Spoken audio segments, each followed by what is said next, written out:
Hello everyone, I am Kiran Hiranandani, a mental wellness coach and a counselor. Welcome back to our Mind Over Matter series. इसमें हम लोगों की ऐसी inspiring stories लेते हैं।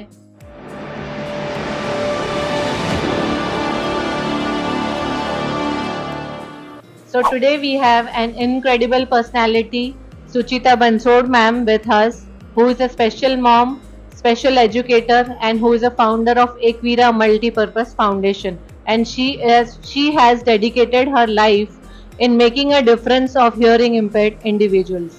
Welcome Suchita दीदी। नमस्ते। बहुत दिनों से मेरी बहुत इच्छा थी कि आपसे एक इंटरव्यू लेना है, क्योंकि आपने ही मुझे इंस्पायर किया है और मेरे बच्चे के लिए आपने जैसा बोला है वैसे हमने थेरेपीज़ की है। तो मैं ये अवेयरनेस क्रिएट करना चाहती थी कि पूरी दुनिया को भी पता चले कि अकोला में एक यहाँ पे इतना अच्छा एकवीरा मल्टीपर्पज़ फाउंडेशन का इंस्टीट्यूट है, जहाँ पर हियरिंग इम्पेयर्ड बच्चों को लिया जाता है, उनको ट्रेनिंग दी जाती है, जिनको थेरेपीज़ दी जाती है। तो मैं चाहती थी कि एक बार हम साथ में बैठ के और एक ही प्लेटफॉर्म पे हम जागरूकता बढ़ाएं, अवेयरनेस बढ़ाएं। तो मैं ये पूछना चाहूँगी कि आपको कैसे पता चला कि आपके बच्चा हियरिंग इम्पेयर्ड है? शादी के 1.5 साल बाद निखिलेश मेरा बेटा उसका जन्म हुआ। फिर जन्म के बाद 2 महीने में ही पता चला, क्योंकि उसका प्रोफाउंड डेफनेस था, तो इसकी वजह से उसको 2 महीने में ही पता चला कि ये आवाज़ को रिस्पॉन्स नहीं कर रहा है। फिर हमने उसके लिए डॉक्टर के पास इधर उधर जाकर भागा दौड़ी की, और उसके बाद जब पता चला कि डॉक्टर ने पक्का बताया कि ये हियरिंग इम्पेयर्ड है और ये स्टोन डेफ है, ये कभी सुन नहीं पाएगा, बड़ी आवाज़ भी नहीं सुन पाएगा कभी। तो फिर उसके बाद हमने उसके लिए जो उपचार पद्धति है उसके लिए भागदौड़ करना शुरू कर दिया था। और तो ये बाय बर्थ ही था उसको ये प्रॉब्लम? हाँ, बाय बर्थ ही था उसका। लेकिन आपको पता नहीं चला वो बाय बर्थ? नहीं, बाय बर्थ तो पता नहीं चलता ना। अपने यहाँ तो टेस्ट वगैरह इतना टेक्नोलॉजी इतनी डेवलप है नहीं कि यानी कि पेट में है और हमने उसकी जांच करवाई है, ऐसा नहीं होता है। जब यानी कि उसके जन्म के 2 महीने बाद पता चला कि उसका जो रिस्पॉन्स नहीं आ रहा था, आवाज़ की तरफ बिल्कुल पटाखे फूट रहे थे दिवाली में सब कुछ, लेकिन उसका बिल्कुल रिस्पॉन्स नहीं आ रहा था। तो तब ध्यान में आया कि ये बिल्कुल ही नहीं सुन पा रहा है। तो ये कब ध्यान में आया? 1 साल का था, 1.5 साल? नहीं, 2 महीने का था। अच्छा, 2 मंथ्स का? 2 मंथ्स का। हाँ, आपको पता चल गया था? हाँ। फिर उसके बाद आपने क्या किया? आप अकोला में ही थे तब? हाँ, अकोला में ही थे। मैं मायके में थी जब पता चला कि उसको वो रिस्पॉन्स नहीं कर रहा है आवाज़ के लिए। फिर हम अकोला आए। अकोला में जब मैं आई मायके से तो उसको लेकर तो डॉक्टर के पास हम लोग गए। डॉक्टर ने बताया कि नहीं, इसको बेरा टेस्ट करवाओ, और जो फर्दर टेस्ट होती है तो सुनने के लिए, ये तो हमारी जो है तो ऑब्जर्वेशनल, लेकिन जो टेक्निकल टेस्ट रहती है तो वो सब टेस्ट करवाई, और जब जांच करने के बाद पता चला कि ये बिल्कुल नहीं सुन पा रहा है, ये प्रोफाउंड डेफनेस है इसका। अच्छा, तो इसमें भी एक कैटेगरीज होती है? हाँ, इसमें भी कैटेगरीज होती है, प्रोफाउंड, सीवियर, मॉडरेट और माइल्ड, और एक नॉर्मल। जब आपको पता चला कि आपका बच्चा हियरिंग इम्पेयर्ड है तो तब आपका रिएक्शन कैसा था? जब पता चला कि उसका हियरिंग इम्पेयर्ड प्रोफाउंड डेफनेस है, ये पता चलने के बाद तो हम लोग बहुत नर्वस हो गए। सबसे पहले तो अभी ऐसे लगा कि अब ये सुन नहीं पा रहा है कुछ भी, तो वो बात नहीं करेगा तो उसका एकेडमिक डेवलपमेंट नहीं होगा, उसका इमोशनल डेवलपमेंट नहीं होगा, वो एक सोसाइटी से अलग हो जाएगा वगैरह। तो बहुत सारे ख्याल उसके उस टाइम आए। और एक रात भर हम घर आने के बाद दोनों रात भर रोए, लेकिन दूसरे दिन से हमने ये ठान लिए कि नहीं, अभी रोना नहीं है, अभी लड़ना है हमें। अभी इसको नॉर्मल बनाने के लिए, इसको नॉर्मल सोसाइटी ने का उसकी तरफ एक्सेप्टेंस बढ़ाने के लिए हमने इसके लिए कुछ करना है। ये हमारा कर्तव्य है। माँ बाप अगर हम पेरेंट्स है तो हमारा ये जवाबदारी है, ये हमारा कर्तव्य है कि इसको आत्मनिर्भर बनाना है। और हम काम पे लग गए। तो आपने ये नहीं सोचा कि मेरे साथ ऐसा क्यों हुआ, आप वो रोने नहीं बैठे और आपने सॉल्यूशन पे वर्क करना बेटर समझा और उसके ऊपर ज़्यादा focus rather than focusing on the problem, you focused on your solution कि अब जो हो गया है, और आपने उस चैलेंज को एक्सेप्ट किया और उसके पीछे वर्क किया। बहुत अच्छा। What inspired you to learn therapy? कि आपने थेरेपी सीखना भी स्टार्ट किया और बाद में फिर आपने यहाँ पर आकर सिखाना भी और एकवीरा मल्टीपर्पज फाउंडेशन स्टार्ट किया, तो मीन्स कहाँ से ये इंस्पिरेशन मिला आपको?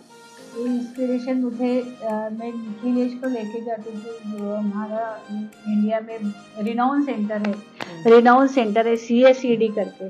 वो सेंटर में जब मैं उसको लेके जाती थी कि इसको स्पीकिंग बनाना है इसके लिए, तो वहाँ पे मुझे मेरे गुरु मिले, अमिता ताई बुर्डे और शुभता ताई बुर्डे और शोभा ताई नाखरे।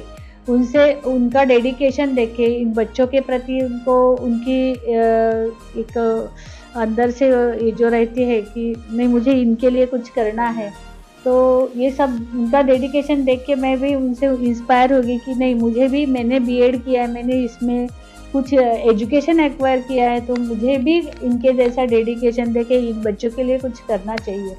तो उनसे प्रेरणा लेकर मैंने ये काम यहाँ पे अकोला में शुरू किया और फिर बच्चे के ऊपर जैसे मैं काम करने लगी तो बच्चे आना बढ़ गए, तो संस्था का निर्माण होना जरूरी समझा और उसके बाद एकवीरा मल्टीपर्पज फाउंडेशन की स्थापना करनी पड़ी। अच्छा, तो अभी तो आपके पास बहुत बच्चे आ रहे हैं। हाँ, कितने बच्चे होंगे? अभी टोटल 65 बच्चे दिस ईयर। हाँ, एकवीरा स्कूल में एकवीरा मल्टीपर्पज फाउंडेशन जो है उसमें आप कौन सी सर्विसेज प्रोवाइड करते हैं? एकवीरा मल्टीपर्पज फाउंडेशन ये अभी हमारे विदर्भ में early detection and early intervention centre करके भी जाना जाता है।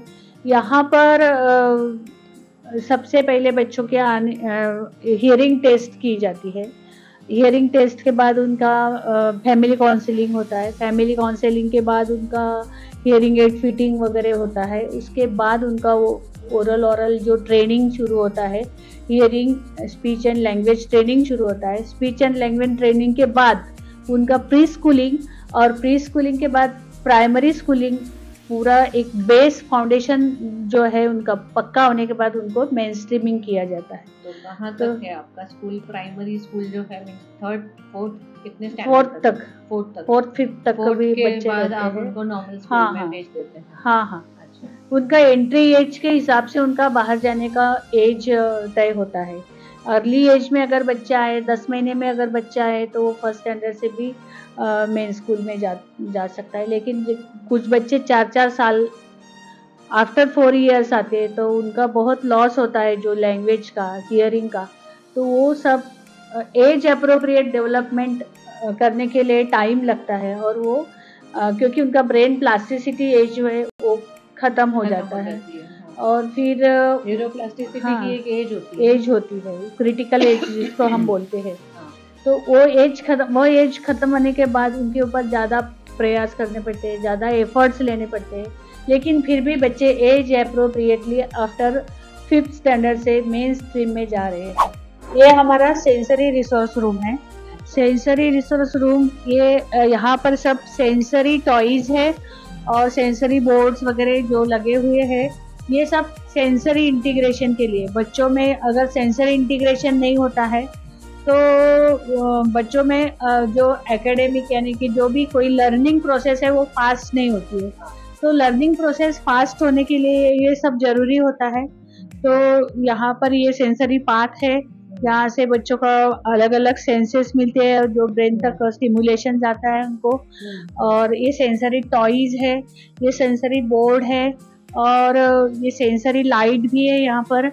बच्चों का जो आई कांटेक्ट का प्रॉब्लम रहता है, आई कांटेक्ट नहीं कर पाते वगैरह, तो उसके लिए। और ये सब बच्चों में सब मोटर कंट्रोल वगैरह व्यवस्था, ग्रॉस मोटर फाइल मोटर के ऊपर वर्क करने के लिए ये सब वेस्टिबुलर कंट्रोल, सब ऑल्फैक्टरी से लेके सब टैक्टाइल से लेके सब सेंसेस यहाँ पर हम डेवलप करते हैं बच्चों के। तो आगे की जो लर्निंग प्रोसेस है वो बहुत इजी हो जाती है। तो ये आपने पूरा सेंसरी इंटीग्रेशन रूम अभी बनवाया है? हाँ हाँ। और यहाँ पर क्या है? यहाँ पर एक क्लासरूम है, ये बच्चों को ग्रुप थेरेपी के लिए हम इसका यूज करते हैं। अच्छा। और जो ऑडियोलॉजी रूम है और स्कूल का जो पूरा सेटअप है वो ग्राउंड फ्लोर पे और फर्स्ट फ्लोर पे है। अच्छा, तो ये आप पूरे ऐसे स्पेशली चार्ट्स बना के उनको ऑडियो विजुअल। आपका जो प्राइमरी स्कूल है वो नीचे है। हाँ, और हाँ। ऑडियोलॉजी डिपार्टमेंट जो है वो भी नीचे है। तो फ्रेंड्स, आपको अगर जैसे ही पता चलता है कि बच्चा हियरिंग इम्पेयर्ड है तो आपको इधर उधर कहीं भागने की जरूरत नहीं है, because you have all facilities available over here in Ekvira multipurpose foundation. आप लोग यहाँ आ जाइए, आपको यहाँ पर डिफरेंट टाइप्स की थेरेपीज भी मिलेंगी। स्पीच थेरेपीज भी हैं, ऑक्यूपेशनल थेरेपीज भी हैं, स्पेशल एजुकेटर्स भी हैं, यहाँ पर ऑडियोलॉजिस्ट भी हैं, ऑडियोलॉजी रूम भी है, यहाँ पर ENT डॉक्टर्स भी इनके साथ अटैच्ड हैं। तो आपको अब कहीं जाने की ज़रूरत नहीं है, सीधा आप एकवीरा मल्टीपर्पज़ फाउंडेशन आ जाइए। Thank you so much.